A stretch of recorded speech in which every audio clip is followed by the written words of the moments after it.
at the Devil's Punch Bowl in Stony Creek for an edible wild food walk. If you could, just explain a little bit of what that is.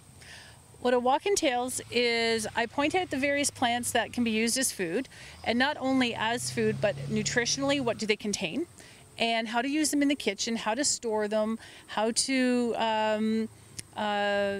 medicinally as well, how we can use that as medicine, and how to get ourselves away from that grocery store as much as possible and into the wild. Now, a lot of these wild foods, you can see them on a daily basis, even if you're in a city. How accessible are they once a person has learned which ones to look out for and what they're good for? I always recommend just get to know your area first, because there's certain areas where poison ivy is more prevalent and poison ivy doesn't exist in other areas. But bottom line is focus. If it's something you just want to do casually, don't worry about the poisonous ones per se. Just focus on the ones that you want to eat as food. Know how to identify those and touch nothing else. Okay, and you mentioned, trying to get everybody away from a grocery store. How much more healthier is it to go out into the wild and pick our own foods rather than go to the supermarket and grab our frozen vegetables or frozen fruits? Oh, exponentially healthier. The vast majority of wild edibles out there contain more minerals and vitamins and phytonutrients than anything, even your fresh produce, in a grocery store. And make no mistake, pigweed, for example, is in the amaranth family. It has the absolute most nutrition on this planet. Lamb's quarters comes in at number 2, and they beat everything else in a grocery store. Wow, and they're both very common. I know that I have a very basic knowledge in this area, and I can even know that they're very commonly found in most of Ontario. For viewers from, say, British Columbia or Manitoba or out on the East Coast, is there a lot of edible foods basically Canada-wide? Absolutely.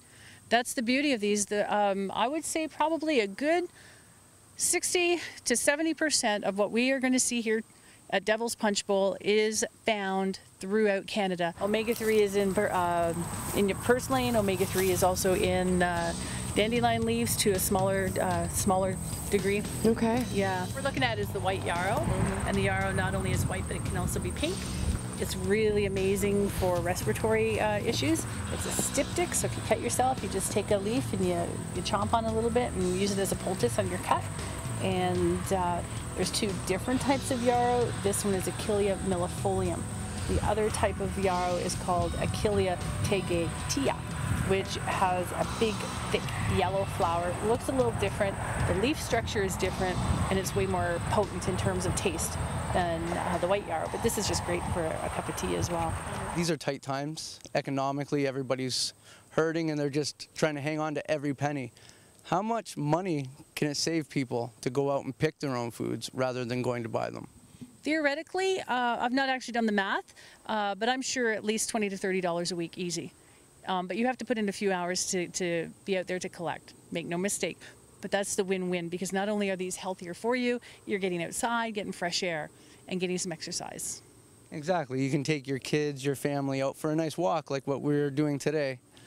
Get out, enjoy the sun, enjoy nature, and get some good food while you're at it. Oh, totally. Totally.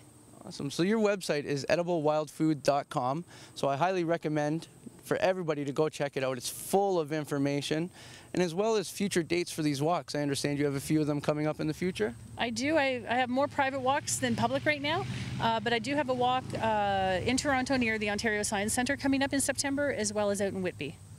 Okay, awesome. And these will go on every spring and summer pretty much, correct? Absolutely.